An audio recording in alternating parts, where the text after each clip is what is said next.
Stephanie, thank you so much for inviting us out here to your lake house. It's a beautiful day. We're happy to be here. Thanks for coming. So tell us what brought you and your family out here to Northern Alabama and, creating a lake house for your family. Yeah, so we live in Nashville full-time, and we landed here just through a Zillow search during COVID. We were home a lot and looking to escape our life, and so we found what was a little 2-bedroom cottage built in the 50s, I believe. And we saw it once and we bought it. and here you are. Yeah, this is not it. Okay. So yeah, tell us about the house that was here before, and then what series of events meant you needed to build? I was convinced we could renovate. I do a lot more renovation than I do new construction, particularly old homes. And so I saw this little 700 square feet, I think, on 2.5 acres. We have a dock. It was just really charming. It had an outhouse on the property and then 2 kind of storage sheds. And, I don't know if I had rose-colored glasses just getting outside the city, but I was like, oh, we can do this. I can do this. And so the first summer we bought it, we lived in it, even though everyone was incredibly uncomfortable. We had no hot water, and it always smelled like mud. It was a mud crawl space. And we found out later the whole backside had water damage and termites. And so it was kind of the next summer, we happened to be taking care of my mom, who was on hospice at the time, and I was trying to figure out what to do with this house. And when they pulled the backside off and there were literally like termite routes to the roof line, I was like, just tear it down. So I hired someone on Facebook Marketplace to come just clear the lot. And when we could, we decided we would just start from scratch. Wow. Okay, so the house that was here was 700 square feet. This one is 1,600. Mm-hmm. So you've torn it down, but you want to rebuild. So what was like the planning process like? What were you, kind of wanting to create? And just walk us through the whole renovation process. So new construction to me is a little bit overwhelming because you can literally build anything. We loved the way the house is oriented on the lot. You could see the kitchen. You could see the lake from the kitchen. My family just spent a ton of time together in the small space, and no one seemed to be too crowded. So I knew I wanted the first floor to be the same floor plan, basically. Mm-hmm. So I committed to that, and then basically figured out what I could do by adding a second story with a similar roof line and keeping it a very cottage style. Mm-hmm. So I designed the house myself, which was really fun. I don't like to play architect often, but there are no building codes here. There's no one who has to approve anything. So it's kind of this unique opportunity of let's just give it a go. My friend and local architect in Nashville, Andrew King, did the foundation plans, and he did the roof plans for me because I knew I was out of my comfort zone with those two. Basically, we added 2 bedrooms to the house from what was originally in it. One of the bedrooms is the bunk room. We had visited our friend's house in Savannah, Tennessee. They lived on the lake, and I realized I needed to make it bigger if I wanted to host people. The original house was just basically sized for my family, which worked well, but I have teenagers now, and just being able to host their friends and their friends' parents has been a really fun experience. Yeah, you get to bring people with you. Yes. Yeah. And we host family. I mean, it's like basically a house for hosting. Okay, well, let's talk about the kitchen because, that's sort of the room you enter outside of the porch. I love how it looks like it could have been built in a decade. Thanks. Walk us through just sort of your whole plan there because, you're looking out over the lake, but it has all these earthy colors. Mm-hmm. But it's pretty edited down. There's not a lot of frills. So Yep. What was your sort of vision in there?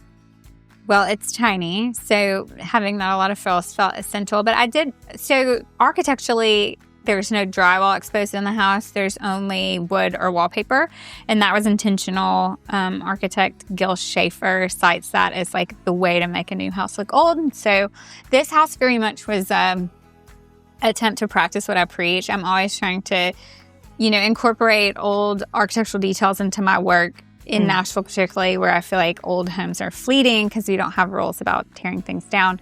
Anyway, so that's what I did here. But the kitchen, a lot of British kitchens, my grandmother's kitchen, they had a dining table in the middle of the kitchen. And I love that. It's a great space saver to not have a separate dining room.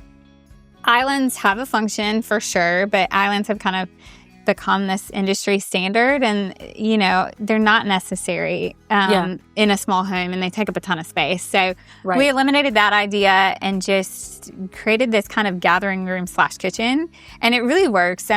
We love a banquette. You can squeeze 15 bottoms on a banquette if you want. A chair is kind of one per person.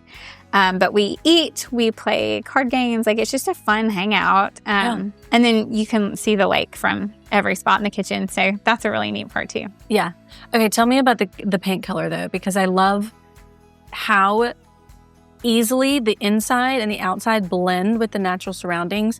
And you're known for your earthy color palette. You're dressed in it. Yeah. Like, match the house. If anyone reads your book, they're going to see it. It is surprising, the colors you use, but they're also so familiar. And I love that combination.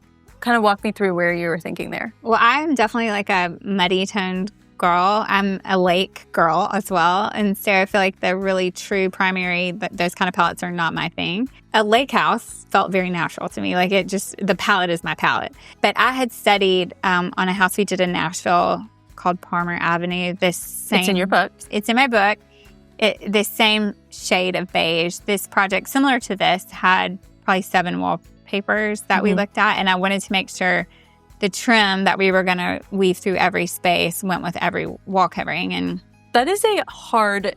It is hard. You don't think it's hard. Hard task. Yes, because the grounds are all very different. Like, some of the grounds are going to have a pinkier undertone. Some of them are like a pure white. So I probably studied 50 different paints for that particular project, and then needed to make a decision for this house fairly quickly. So I was like, same color. And so we used the same color. Okay, so it's 1,600 square feet. You obviously fit in a ton of function though. And you've got a bunk room. You've got 3 bedrooms. Correct, yes. Talk to me about how to plan to really, you made use of every single square inch. So I'm curious, just like any little things that you would suggest people do, and how do you create the floor plan to where it's going to be not feel, compact and feel and live bigger than this. Yeah. So we've mainly lived in old homes. We lived in old home when we were newlyweds in Memphis. We lived in brownstones in Boston.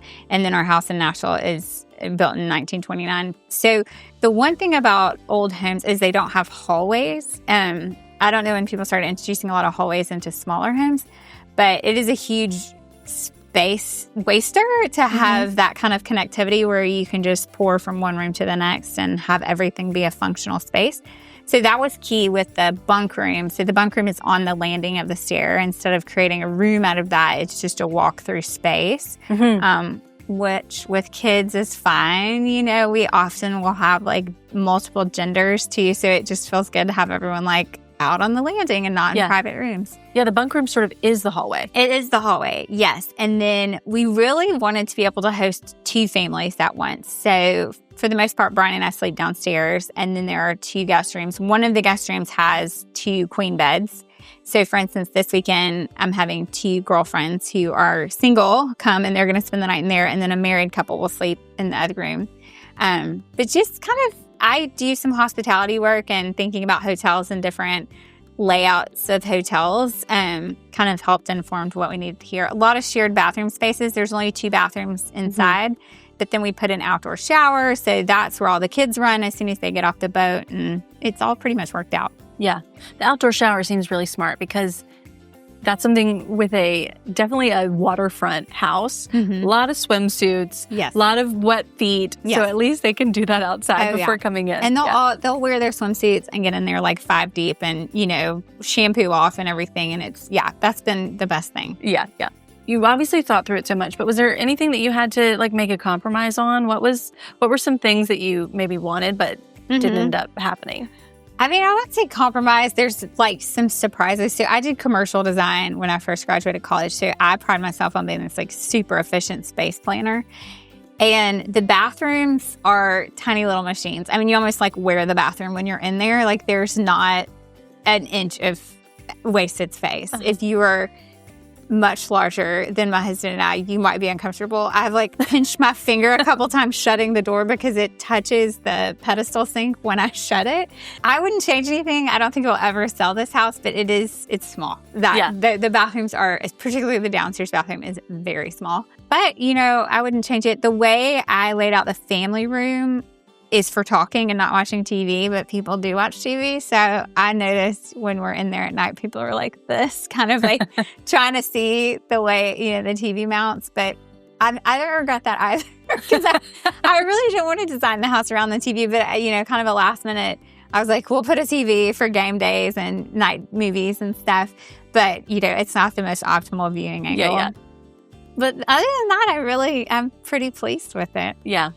Well, I love it. You kind of have a formula in the house, which I love, like decoratively, the bathrooms sort of match. And then in all of the bedroom, you've got this like sort of bold wallpaper. And then everything else, though, is like, not sparse, but edited down. Yeah. And I love how consistent it all feels. It almost makes it feel bigger because each room has a connection to the previous room. Yeah. It feels so, it doesn't feel like chaotic at all. It feels so clean, I guess. Yeah, thanks. I always say we didn't do as much with like color here, but the way I design in the firm is basically like to create a room that's a reprieve from the next room. So that's kind of what this is. Like the bunk room is definitely this palate cleanser in a way, even though it's a bunk room. And like there's no such thing as a palate cleanser in a bunk room with the chaos of the way children leave their beds every day, but it is, more monochromatic. It has wallpaper only on the ceiling. Everything is very matching and coordinating. And then you go into the bedrooms up there and they're more curated, kind of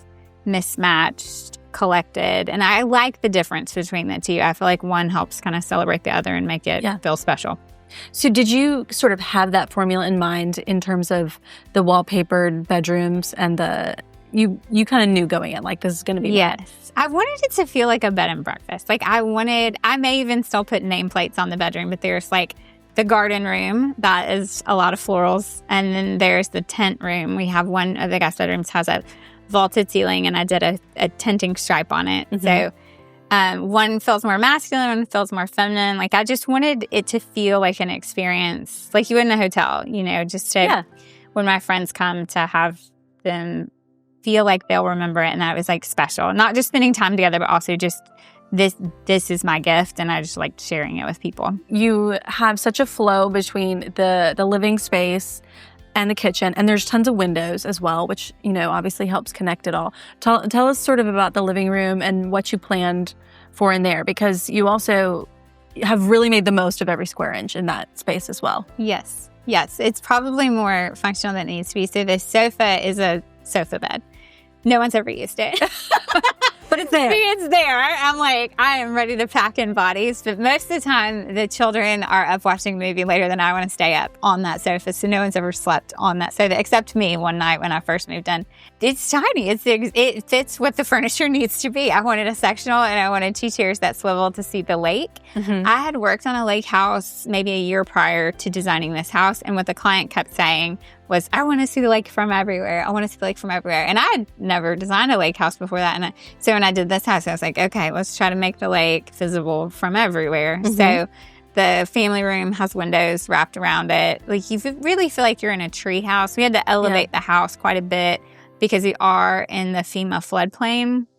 And so we had to sit it back 20 feet from the original house and then elevate it to a certain height, which I was a little bit worried about the connectivity to the water, but it really helps it feel like this kind of lake treehouse vibe, which works. But yeah, it's cozy. Everyone has to touch when they're in there. We really like togetherness. We're a family of, I have a 14-year-old son and he doesn't hang out in his bedroom. Like he hangs out in the living room. And I just hope they stay like that. So I'm trying to design our life where they don't really have a choice. One of the things I also noticed, you use a lot of pattern, lover of pattern, you mix pattern so well.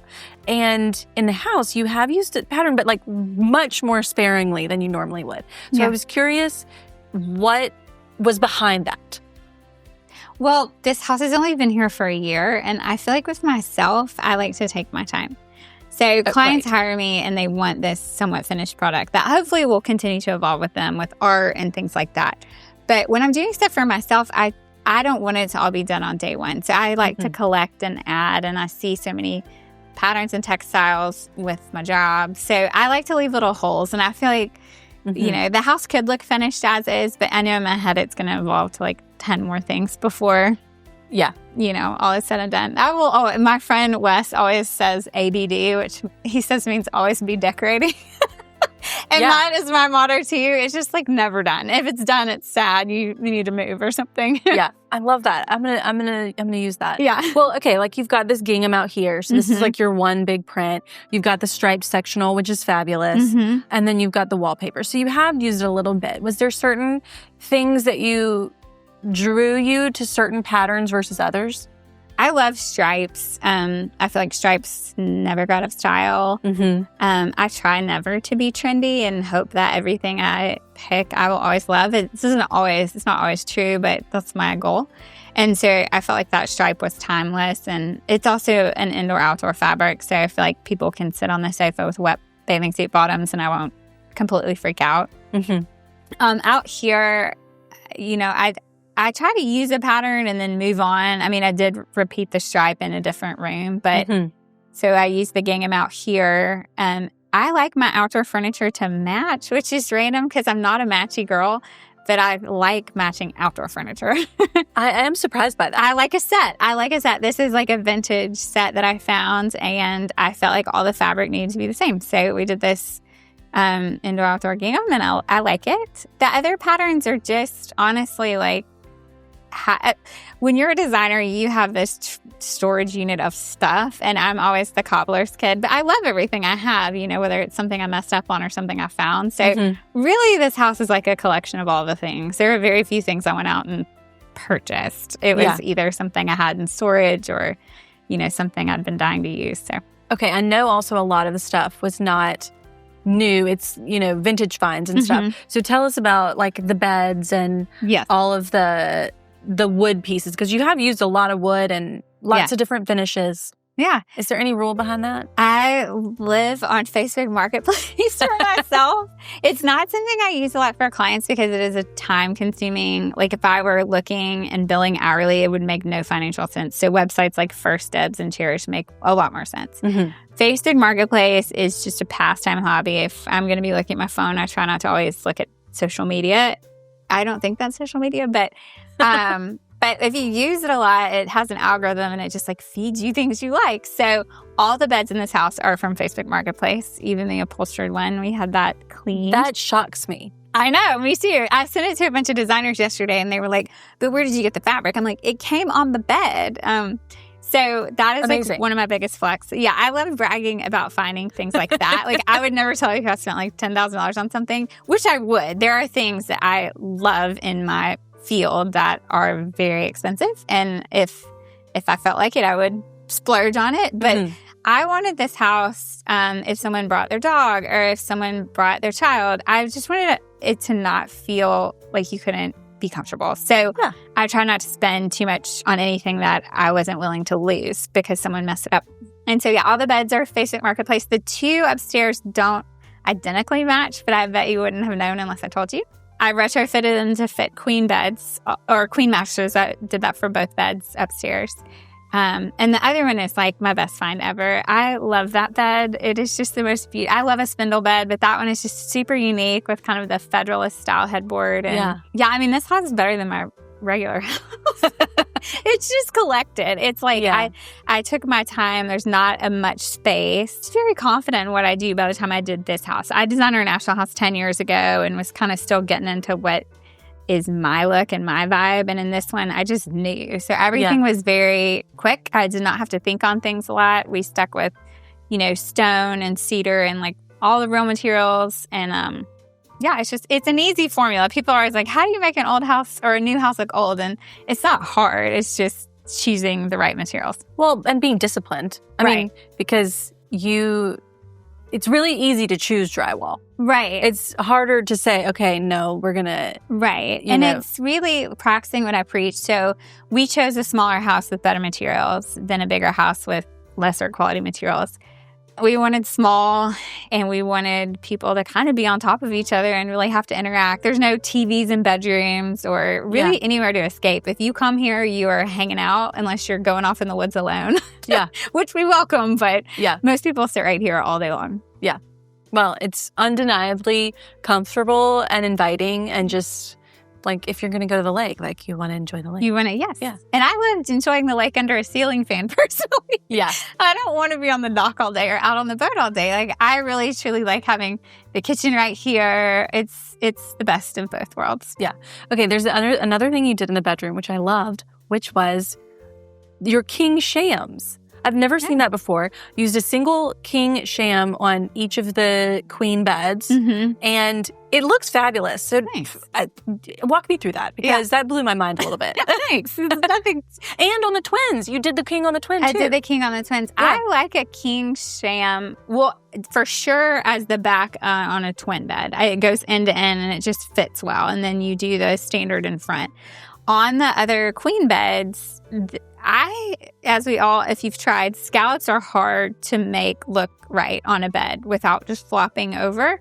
And so I played with the bedding and just did 2 standard shams with the queen in front, and that way the scallop could stand up. And I think it works. I told you earlier, I may still monogram it. I feel like it needs something in the middle, but I wanted to try it first like this. And I like it. No, I love it. And I love the king sham on the twin. I don't know that I've ever seen anyone do that, but that's so smart. I'm going to do that. Yes, it's like I'm going to steal your move. End to end. I like a big pillow in the back. Yeah, well, and especially in the bunk room where you really have to emphasize the uniformity. It has just this one little bit of pattern, but the size just is more dramatic, I guess. Right, yeah. And the back of the bed allows the scallop to stand up, which you're right. Like, the uniformity of the bunk rooms cracks me up when you're actually trying to put it together, because you're like, this is not realistic. I love a beautifully matched bunk room, but in real life, what you should really be thinking about is like, do all these patterns look good wadded up in a ball at the foot of bed? Because that's what it's going to look like most of the time, right? Yeah. So I chose all the bedding with those patterns in mind, knowing no one's ever going to make the bed like I made it, even my husband. And I still like all the textiles, even if they're not perfectly assembled. Yeah. But the nice thing is that you've only got 2 pillows per bed. Yes. And both of them you could use for sleeping. So it's not like you have excessive pillows that are just going to get flung on the floor. Right. So that is I'm not key. an excessive pillow girl. I only have 1 bolster on 1 bed in this house. I mean, when you're a guest, like, who wants to make a bed back pretty? And then I always make the bed if I'm a guest. Do you? I mean, yes. I feel like it's the polite thing to do. That is so nice. But more often than not, it's like, your suitcase is on the bed and there's like piles of pillows. And if you have like 7 pillows on the bed, they're kind of just stepping over them all day, Yeah. I don't know. I just want to make it easy. How did you think through luggage? Like, did you have a plan for luggage when people come? So one huge surprise of not being an architect and designing this house myself was the way the roof pitches, and what I was able to determine were the walls based on height. So I tried to keep all the knee walls 5 feet or higher. But the thing I didn't realize, there was still tons of room in the eaves. And so we finished those out, and each room has a huge closet upstairs, which was great. I dream of it one day holding like pack and plays for grandkids, which I know I'm like barely old enough to have. I'm so young, I'm not really, but I have a 7-year-old, that's my baby. But, when I've stayed at my in-laws or gone on vacation somewhere, I just remember those days of being like, I need a blacked out room with a pack and play. So they both have walk-in closets where you can put pack and plays. And that is smart and a great move. I'd be a great mother-in-law one day. But they also have plenty of room for luggage. So yeah. People can spread out and make themselves at home. Yeah. Let's talk about the bathrooms a little bit more. And then you also have a great laundry room upstairs. So I was curious about the more utilitarian spaces, because in a house where you're going to be hosting lots of people, they are key. So walk us through those things, and I guess sort of like what function you were trying to play up, but also maybe what you left out. Okay. Well, the only tiled floors in the whole house are in the bathrooms and then the laundry room. The laundry room was not a room initially. It was just storage space. And it was one of those where we got in the plan and I was like, this is huge. We should make this into a room.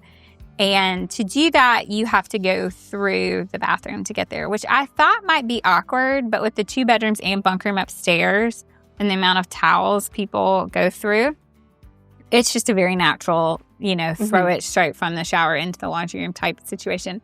I also triple teamed that space, and it's my office. It has a window that overlooks the lake. I can do laundry, I can work, and then the kids can play outside. And then downstairs is the same setup, just a little more compact. And that one's used more as a powder bath in the daytime. And then Brian and I use that one to get ready and whatnot. But there's not a lot of getting ready at the lake. I very rarely wear makeup or do my hair. Yeah, just today. Just today. And we have the outdoor shower, which is super nice. And yeah, there will be weeks where I don't really truly do anything but shower, and I love it. If you're going to have to work when you're at the lake, you've definitely set up a beautiful work space where your view makes up for having to do some work here and there. Yeah. I like it. It's fun to have a job that you can be a mom and be in a different location. And it's really sweet to get to come here in the summer and be able to take my job with me and feel like I can do it well. Yeah. Okay, tell me also about the art, because I do love the little art moments that you have. You have lots of little pieces, which I think sometimes give people like a challenge. It can be challenging to use small pieces in an effective way. So tell me about the art. It is a hodgepodge. It is literally, I have a basement full of stuff, and a lot of that art is from the basement. And I loved it one day at a flea market or one day at an art show. And so I have nicer pieces. I have some commission paintings of the kids that Paul Fernie did, and those are like absolute treasures to me. And then I have stuff that I'm pretty sure I got for $10 in like the Nashville flea market bargain bin. And we put them all together, and it just kind of works in this setting. And it was fun to kind of pull stuff back out. There was also some art in the house when we bought it that I've rehung in this newer version of the old house. But it's just really is a hodgepodge. It was fun to have this new space and take all this art that I picked for one reason or another, to like and give it a home. And I think that's the hard part when I'm working with clients is people don't collect over time. And so we're kind of forced to collect a lifetime of something meaningful in a year. And even if some of it's bad, it's like the other ones support it and make it okay. And the family room particularly is probably like my bottom of the barrel art collection. And it works. It's fine. Like, it's kitschy. Some of it, someone's grandma probably painted in like the senior citizen like craft room, and her name's signed at the bottom. And, it's nothing I would buy at an art gallery, but I like it here. So, yeah. What are the types of frames that are your go-to? Like, what is it about them that makes them work? They are kind of vintage inspired. We don't use anything that's like a polished chrome or black.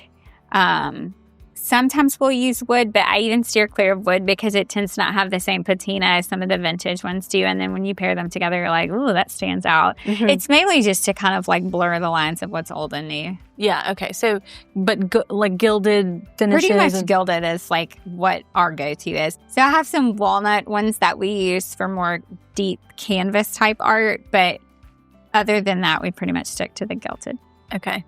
Because they do look like you could have gotten them at any point. So I love how well they've come together. The other main view, or main like sort of wall art, I guess, in the living room is really the view outside to the cove. So talk about more of that and like how private it is, I guess. I would love for people to know how like remote it feels over here. Yeah. So we kind of lucked out with that.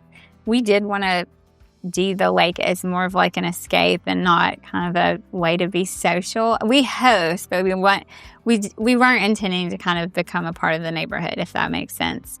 And so when we found this house, it's at the end of a cove, and we did not have a lot of lake experience. But when you get on the lake, you'll see a lot of the docks are like dock. And on any given Saturday, people are playing, Lee Greenwood, and like it's dealer's choice on what the vibe is. And we're in this remote corner of the lake where we look out, and it kind of looks like we're in some sort of like bayou, or it's very private. It's called Catfish Cove per the local fishermen because we have a lot of vegetation in the cove, so we do get big fish. But I love being down here. We've planted some trees that hopefully will grow up and we'll have full privacy. But we have this outdoor shower. We're running around a lot, with bathing suits, half clothed. I just really liked the idea of not being able to see other people, which I didn't know was a commodity at a lake until we lived here.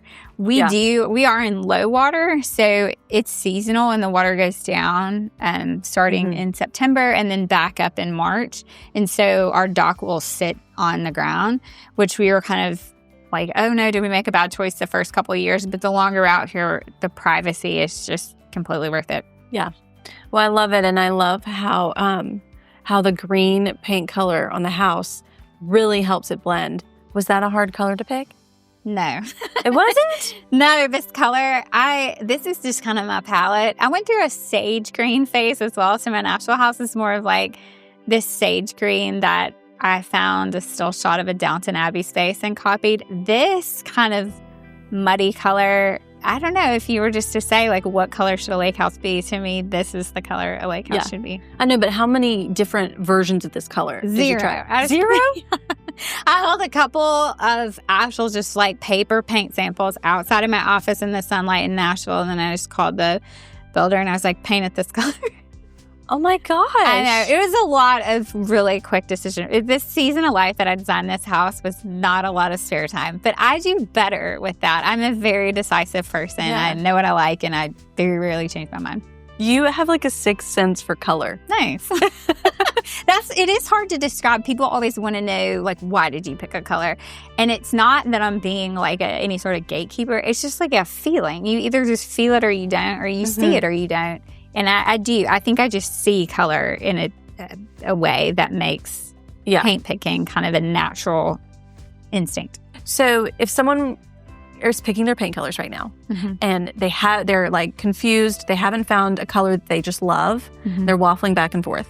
Do you think they haven't found the right color, or is it just that you have done this for so long that you have gotten really good at it? Yeah, I think paint picking is a personality thing for sure. Okay. I have clients that I can swear to them on my entire career, this is the perfect color, and they're still going to like sample 7 more and make me come out to look at it, and I just don't. I've never done that with paint.